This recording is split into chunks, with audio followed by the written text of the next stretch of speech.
So it feels a bit strange for me to be introducing my co-panelist here, not least because the last thing you need is a New Zealander like me to be introducing a beloved Kannada writer who is already well known to all of you.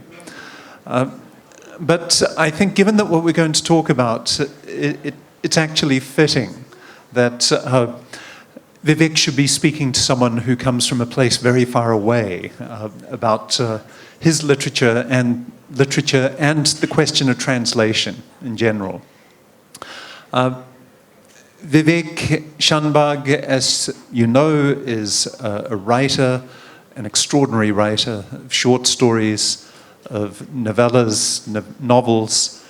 His best-known works include Gachar Gochar and Sakina's Kiss. His forthcoming translation of his Kannada novel Urubanga is forthcoming hopefully soon. He's also an editor, many years an editor of Deshakala. And I want to start by thinking a little bit about Vivek himself in order to open up some of the questions that I'd like us to think about with respect to not only his writing, but translation right now in India in 2026. Because there's a way in which Vivek has always been in translation. Although he is well known as a writer of Kannada, his mother tongue is Konkani. And I have encountered his literature only in English, in translation. I cannot read Kannada.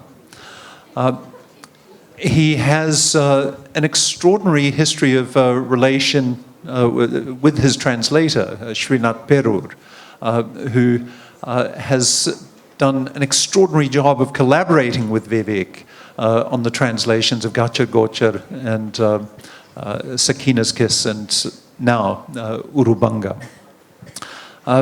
But I want to ask Vivek first, how did speaking Konkani at home and then moving into Kannada as the language of literary expression transform your relation to language in general?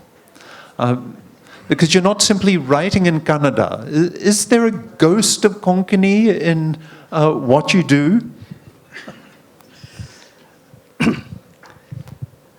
First of all, thank you, Gil, for such kind words about me and my writing. And I'm so honored to be in conversation with you today, someone whom I really respect.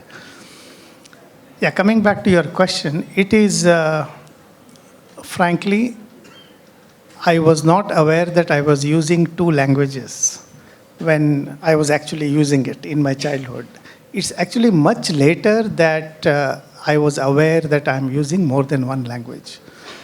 And it is so because Konkani is, as you said, is my mother tongue, and Konkanis are the people who moved down south during the Portuguese time, around 400 years ago. And they kept this language at home. They kept it intact at home, not only the language, but the culture, the cuisine, and everything. But they had to go out and be part of Karnataka. And Konkani is such an interesting language. As these people moved down south, they settled down, some in Karnataka, some in Kerala. So the people who settled down in Karnataka started using Kannada script. The one who moved down south and settled in Kerala started using Malayalam script. And it's also written in Persian script in parts of this. So they already were using Roman script and Devanagari. So today Konkani is written in 5 different languages, 5 different scripts, and they can't understand each other. So they can't read each other, but they can understand if they speak. I feel that itself is a big metaphor for Konkani.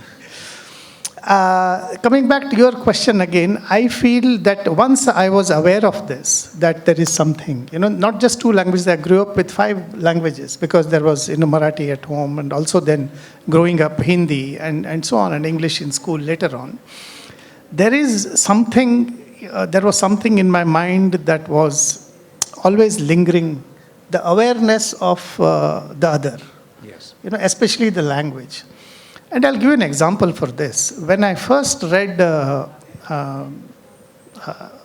Bashir, the Malayalam writer, I can't claim I understood his story fully, but there was something that happened that my mind added to it because of this awareness. The possibility that another language has, immense things to offer, or the possibilities of that language. Once you are aware of it, then your mind works in a different way. So you make space for it. And then you fill up, your imagination is fired in that direction because that there is something there. And I feel that I was attracted to translations because of this ability that somewhere in my mind it was hovering, that there is another language and possibility. And I feel it is not an experience which is unique to me. I feel most of us Indians have this in us. We may not be aware of it, we may not recognize it, but I'm sure it is somewhere there because all of us use more than one language every day. And I feel that helped me a lot as I moved on and got more and more involved in literature, translations, and whatever. So that's one. Second is the Kannada for me was a language which is outside of me in that sense, in some sense. I won't say outside, but it is a language through which literature came to me. But because my mother tongue was Konkani, Kannada was something that was, I would see it as a language for my writing. And the entire Kannada was available to me because it was outside of me. And I'll tell you what is outside. We have writers like Chandrasekhar Kambar, very famous writers, who come from North Karnataka. And they have a certain language which is North Karnataka language. They cannot use this language, for example, in their fiction. The Mysuru language they cannot use. They only use North Karnataka. Bendre, he is a North Karnataka. That language they use. Many people who write from South Karnataka, Mysuru, writers from Mysuru, for example, Anantmurthy, Lankesh, they have never even used a word from the North Karnataka language. For me, it is the same. It is Kannada for me. I can pick up from here. You see my plays. There is conversations, dialogues. I have used language from North Karnataka. It cannot happen for these writers because they are rooted in that language. Right? That part of that kind of Kannada they are rooted in. Whereas for writers like me, and I would say me, Jayant Kaikini, Girish Karnad, Yashwant Chittal, all these people, these are the great Kannada writers whose mother tongue is Konkani. But they use Kannada as if the entire Kannada is available to them. They are not restricted. And so I feel some of these benefits I have been, fortunate to have. Yeah, I think that's enough for this question. That this language relationship, what is in mind and what is outside, it's a very complex thing. Yeah. It's while I am articulating it now, but when actually it was happening for me when I was growing up, as I said, I was not fully aware of this. It just happened. And I think that's the best way to happen. Yes. The language that is inside and the language that is outside is, in a way, one of the themes that you pick up on in your work recurrently. And it's reflected even in the titles. We were talking about this a little bit this morning.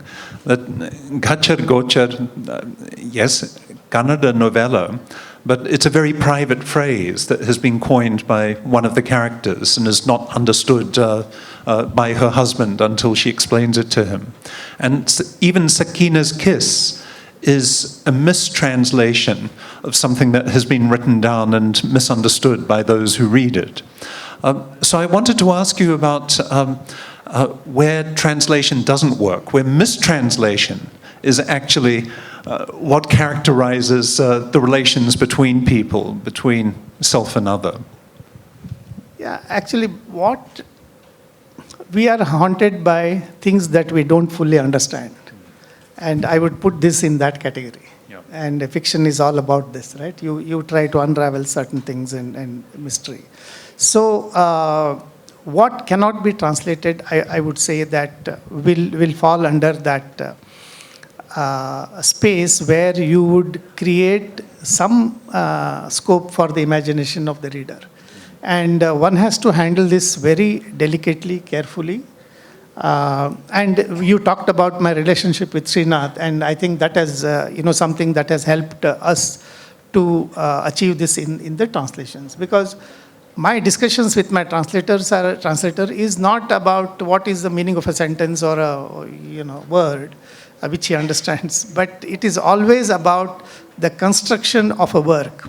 Why a certain thing appear at a certain place, why a word cannot be used or can only be used in that place, and what is that underlying connections, what are those things.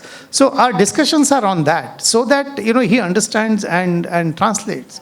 So otherwise it's very difficult to capture the unsaid of a work in another language. And especially with English, the challenge is very huge. Yeah. So let's switch here to your current project outside of your own writing. You've been an editor for a long time at Deshakala, but you're undertaking something quite new and radical with this project Hyphen. Can you tell us a little bit about the Hyphen project? See, this idea of bringing this literature from Indian languages into English, first it started as bringing that into Kannada when I was editing a journal called Deshakala. It was a literary quarterly, and there was a section called Desha Bhashe in which I brought in writers from other Indian languages into Kannada. And the criteria was that the work must be extraordinary, the work must be something that inspires people, interests readers, inspires our writers, So that was really the idea behind this. And I know many writers from other languages, Tamil, Malayalam, Hindi. I have lots of friends in these languages. And I keep talking to them about what is happening in those languages, who are the interesting writers, and so on and so forth. And I was thinking that I will use all this and bring these works into Kannada. But actually, when I got down to work, when I have to pick up one piece, that's when I realized how difficult it was. Because knowing people is one thing, knowing that literature is another. We try to, we think that we know people and hence we know that literature. It's not the same, it was very difficult because I'm talking about 20 years ago, the translations were not easily available for me to take a decision about it. So I had to commission and then reject few things or ask people to make summaries and many, many discussions. So then we had small teams within the languages who would suggest. So that experience really opened my eyes for two things. One is the wealth that is lying there, which is not available, which is not accessible to us. And that I realized for the first time, because one is, see, when you know writers, you only know famous people, because, you seek them, you go them, but when you want to pick up one piece, then you want to go to everyone, everywhere. And that's the first realization. And the second one was that how to bring that in, the challenge of bringing that into Kannada. So these two were really were with me for a long time, and this project Hyphen that you mentioned, when we started this, these were the things that were at the back of my mind. This was the experience that was there at the back of my mind, and we started this last year. We had set up an office and set up a team and so on in last October, and we are ready with our first inaugural issue of the journal in July. So Hyphen has three components. One is the journal, which is about 250 pages. It is dedicated only for translations from Indian languages into English. All that Hyphen does is in English. So that is the journal. And the second is a website, which is also will be launched very soon along with the journal. It is also called Hyphen, and it is again dedicated for translations. It will have translations from all languages, all Indian languages, whether the languages have script or not, whether the languages are in the age schedule or not, as long as people speak that language, as long as there is literature in that language, we would like to provide access to that. And the third is a publishing house, which we are going to start in the second half of this year to bring out extraordinary writers from Indian languages. Some of the writers that I had published when I was editing Deshakala were Jai Mohan, who is now so well known. 20 years ago, we translated him, we brought him into Kannada, had long interviews with him, and so on. And then, many such writers were there. So the Hyphen is about these three things. And the first issue will be launched on 26th of July. And we are very excited about it. There's a lot of work that has gone in. And as we discovered this, there is so much joy in finding these writers. That's really what it is. See, what excites most to a person who is passionate about literature is first is reading, second is sharing. If you read a good book, you are dying to talk about it with someone else, right? That's what we do. You read some good books, you want to gift it, or you want to talk about it. You want to say something about it. You want to call a friend. That's exactly what is happening in Hyphen. That is what Hyphen does. We go around, we find writers, we translate them, and we share that joy with the rest of the people.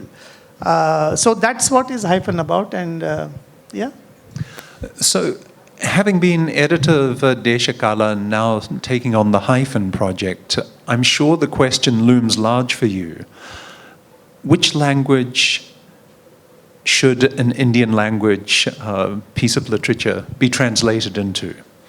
And when English is the default language, the default destination for found texts, does it change the project of translation in any way? What are the advantages but also the limitations of English as the sort of lingua franca, as it were, of translation, the telos of translation? See, the choice of English is it was inevitable and also to some extent unfortunate, I would say. Because there was a time when Indian language literature was very, translated between Indian languages, in a very, very good way, in a very excellent translations and so many translations.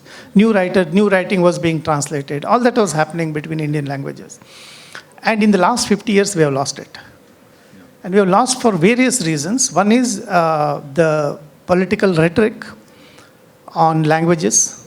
There were so many Malayalam schools in Karnataka, Marathi schools in Belgaum, Kannada schools in Maharashtra. All that is gone, no funding because of this rhetoric. Because the language politics has killed all this. All our translators came from these border areas, and this has disappeared in the last few decades. So there is no choice but to go for English. And the challenge is very huge. Challenge is huge not just because of the structure of the language or the grammatical, those challenges, even if you keep that aside. English is a language which is not a language of any community in India. And literature draws so much from its folklore, from everyday life, from its pop culture. Unfortunately, English is not there, right? But that is the only thing available to us, which is if we want to make this reach so many people, that is the language that we have to choose. Which is why I said unfortunate, but that's the only choice. But I feel that, as we move on, English will also gain this strength from these translations. Because only when you bring these experiences into a language, that a language strengthens, a language, can handle this. And my own experience, I worked in a corporate house for many years. And long time back, more than 30 years ago, I wrote a story which was set in a corporate training center. And I wrote that in Kannada. And after writing the story and I was editing, I felt so terrible about it because it sounded like a translation. Yeah. Because that experience Kannada had never captured. So, but now if I have to write the story today, I will not struggle so much because in the last 35 years, what Kannada has absorbed because of the IT boom in Bangalore, because of the corporate culture in Bangalore, and largely in our country, that would be completely different experience for me as a writer and also for a reader to read and engage with a work like that. So I'm sure English is also at something, in a similar stage. Because once you start bringing in literature from Indian languages in such large scale, English has to deal with it. Yes, there will be problems of translations. It may feel, not very familiar. You may struggle, but then ultimately it'll absorb. And then I think translators will find a way, editors will find a way to bring this and communicate. So this is just the beginning of a journey, and which is why I feel it will impact not just the readers, but writers, but the language, and the scope of that is very, very large. I've got a couple more questions about English. Because English is not just a destination for some literary texts in translation. It is also a force, often a malign force, sort of within the fabric of everyday life in India. And we see this in some of your writing too, where in many ways your novels are about people who are translated. In Gachar Gochar, the family suddenly becomes wealthy as a result of the spice business that the uncle sets up. In Sakina's Kiss, we see a man who has worked his way up from the village through education into a sort of a white-collar middle management job and likes to read self-help books and write down uplifting slogans on post-its and so on. And so English has become part of the grammar of the life that he leads. So to what extent does translation of Indian texts into English, on the one hand, serve this very important function that Hyphen is so admirably serving, but also work hand in glove with this sort of larger process of anglicization of languages.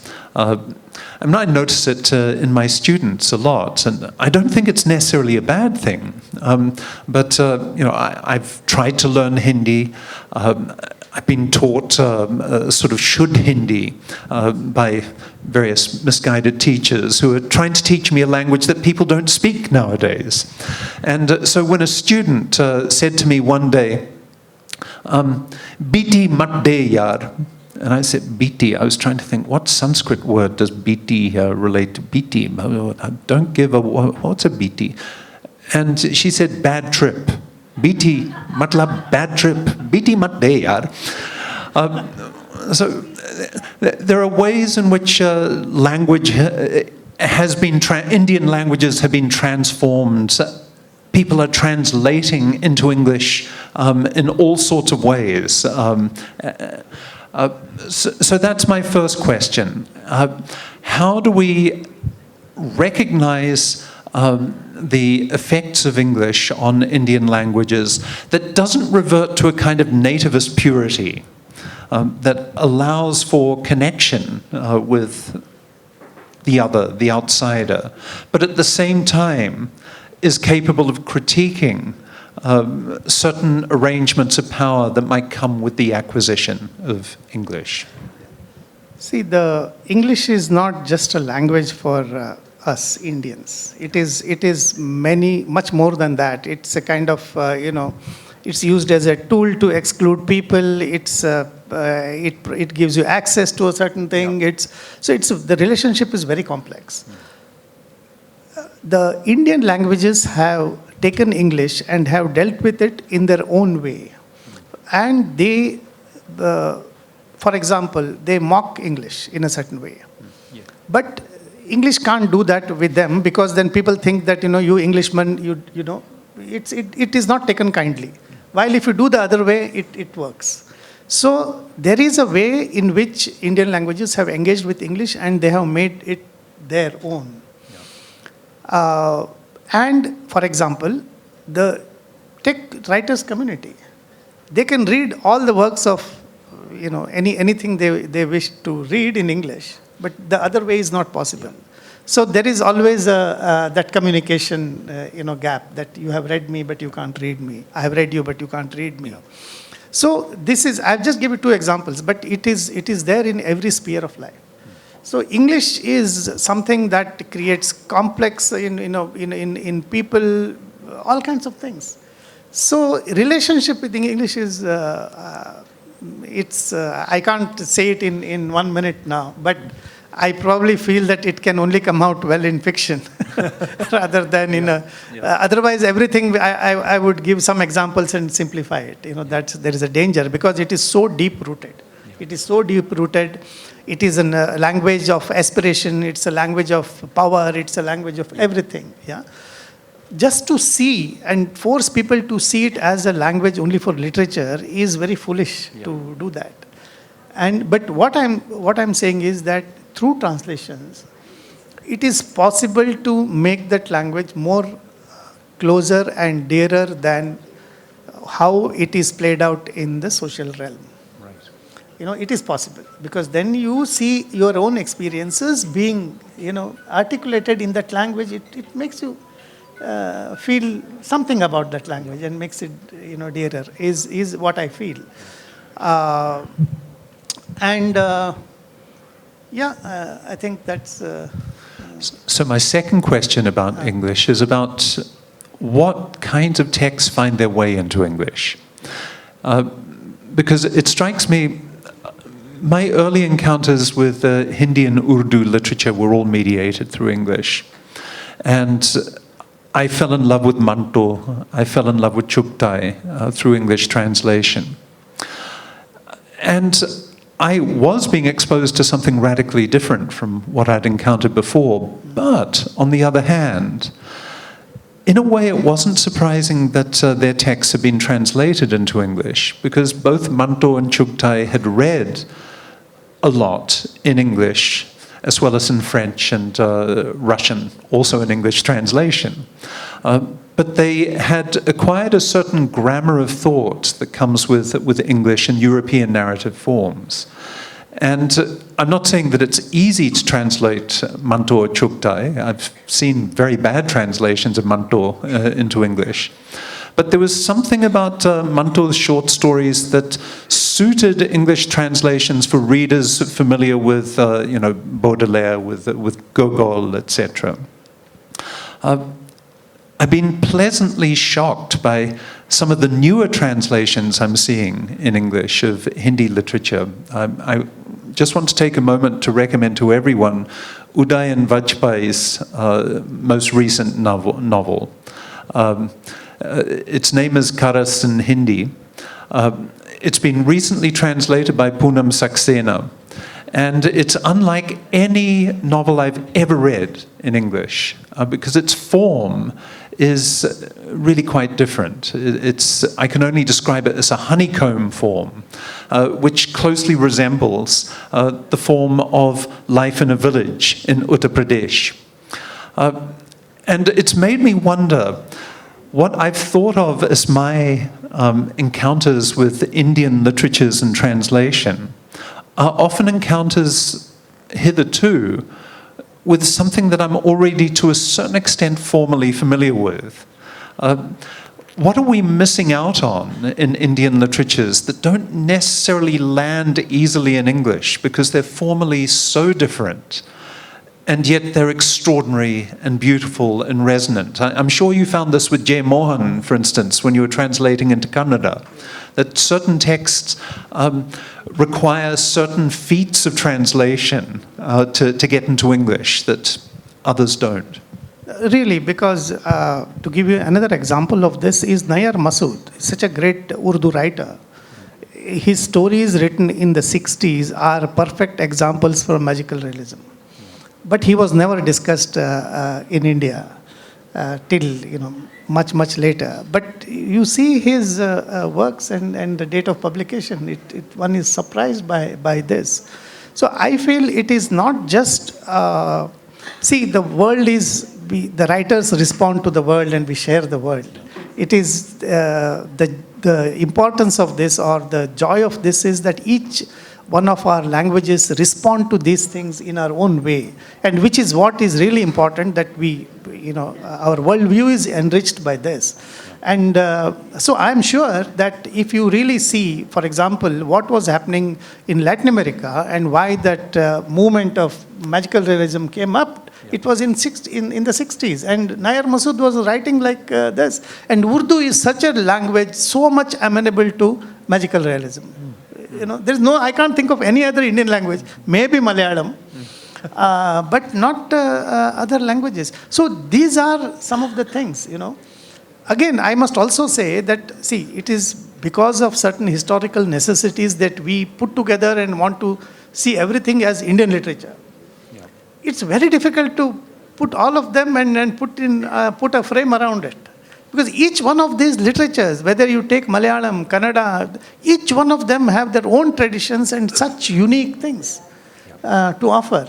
So while, we talked about Hyphen in this, I know what is this task is so humongous and cannot be done by one institute or one person. I hope it will inspire others also to do, take up, because there is so much to be done there.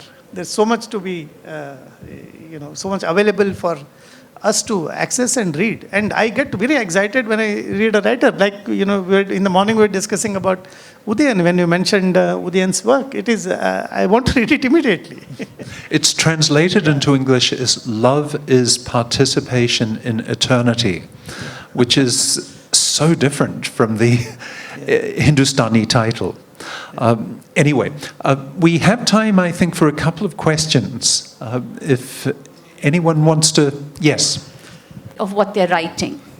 So he accuses writers of literary works, but they are very clearly aimed at translation. They're thinking about the English reader or the non-German or the non-Italian reader. So it's driving, his accusation is that Kleman's German doesn't sound really like German anymore, but it makes perfect sense in English, for example. So I'm just wondering about your thoughts on,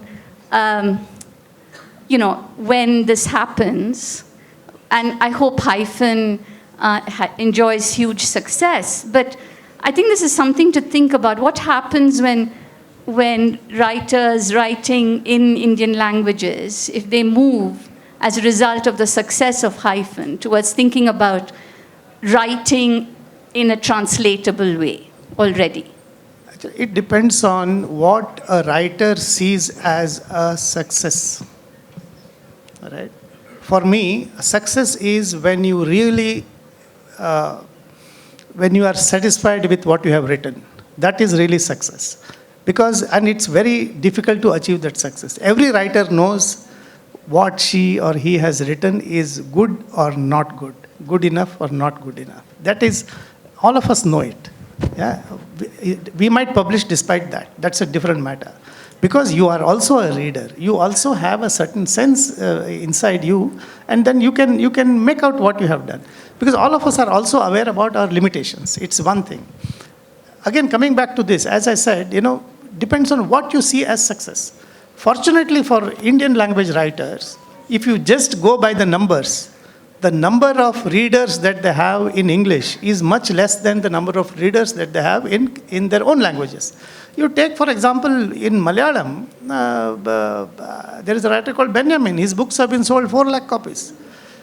People read, even in Kannada, the good books sell in large numbers. And the same in English translation. There may be one or two exceptions, I'm not saying. But generally, it is not, if that is the criteria for any writer, that number of copies to be sold is a criteria, I don't think Indian writers will be attracted to that aspect of it. But as I said, I think it is very important for writer to understand what that success is, what you mean by success. And a serious writer always knows what success is. And it is not about its whether he or she has been able to fully achieve what is in her mind. Because it's always, the story that is in your mind is the greatest story. Only when you start writing, you know the limitations of it. I'll tell. Being done by the Central Sahitya Academy. Of course, it has been done. And many others also, Katha has done this. But what I'm saying is the scale at which this is being done and the research that is being done is of different type. Academy, because it's an academy, it also has its own limitations of being very representative, being, many other pressures are there, and also other considerations. So I would say, of course, academy has done this, and times have changed. And you need to, even the works that have been translated earlier and with, feel that they are great translations, need to be translated again. Because the times have changed, the language has changed. In fact, Katha has done a lot of good work in the last few decades. And we have time for one last quick question over here. Right after Kannada got a Booker Prize for translation, does it have anything to do with it? Were Hyphen already planned? Are we on the world stage now because of that? No, it has nothing to do with that. The idea of Hyphen, as I said, has been with us. The name Hyphen was given 6 years ago, by the way, and it's there in our books also. Okay. It is just that we have come out in public and doing this now. Thank you for that. And just before we close, I want to announce that